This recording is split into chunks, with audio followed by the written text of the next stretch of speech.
இந்த வீக் யாரெல்லாம் நாமினேட் ஆயிருக்காங்கன்னு பார்த்துடலாம். இப்போவே நமக்கு நியூஸ் வந்துடுச்சு. ஸோ யாருன்னு பார்த்தீங்கன்னா, ஜாக்லின் வந்து டைரக்ட் நாமினேஷனில் நாமினேட் ஆயிருக்காங்க. அண்ட் ஆல்சோ ரஞ்சித்தும் டைரக்ட் நாமினேஷனில் நாமினேட் ஆயிருக்காரு. ஸோ ஜாக்லினுக்கு இது தொடர்ந்து அடுத்து 7வது வாரம்னு நினைக்கிறேன்.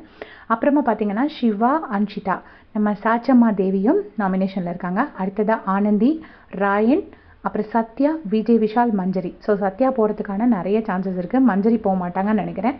சத்யா ஆர் சாச்சனா தான் போகிறதுக்கு நிறைய சான்சஸ் இருக்குது. மேபி ஆனந்தியும் கூட வருவாங்க.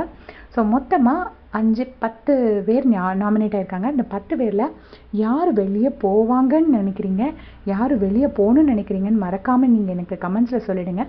இருந்தாலும் டைரக்ட் நாமினேஷனில் ஜாக்லின் திரும்ப வந்தது எனக்கு கொஞ்சம் ஷாக்கிங்கான நியூஸ் தான். ரஞ்சித் நாமினேஷனுக்கு வந்திருக்காரு. இந்த வாட்டியாவது விட்டுறாதீங்க. ஏன்னா அவர் வாரம் இங்கே இருக்காரு. அட்லீஸ்ட் சாச்சனாவது ஏதாவது கண்டென்ட் கொடுக்குறாங்க. ரஞ்சித் எந்த கண்டென்ட்டும் கொடுக்கறதே இல்லை. ஸோ கரெக்டாக ஃபர்ஸ்ட் டைமாக கிளவராக ஒருத்தவங்க ரஞ்சித்தை வந்து நாமினேட் பண்ணியிருக்காங்க. சத்யா தான் ஜாக்லினை நாமினேட் பண்ணியிருக்காங்கன்னு நினைக்கிறேன். சத்யா யூஸ்வலாக வந்து சௌந்தர்யாவை தான் நாமினேட் பண்ணுவாங்க. பட் இந்த வாட்டி என்னவோ ஜாக்லினை நாமினேட் பண்ணியிருக்காங்க.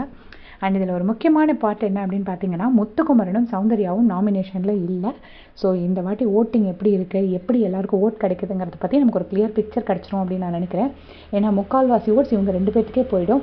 ஸோ மிச்சம் இருக்கிறதுல ஜாக்லின் தீபக் கேப்டன், அதனால ஓட்ஸ் தீபக்கோட ஓட்ஸ் கம்மியாகும். ஸோ விஜய் விஷால் ஒரு மெயினாக ஓட் வாங்குற ஒருத்தர், அவரும் இதில் இல்லை.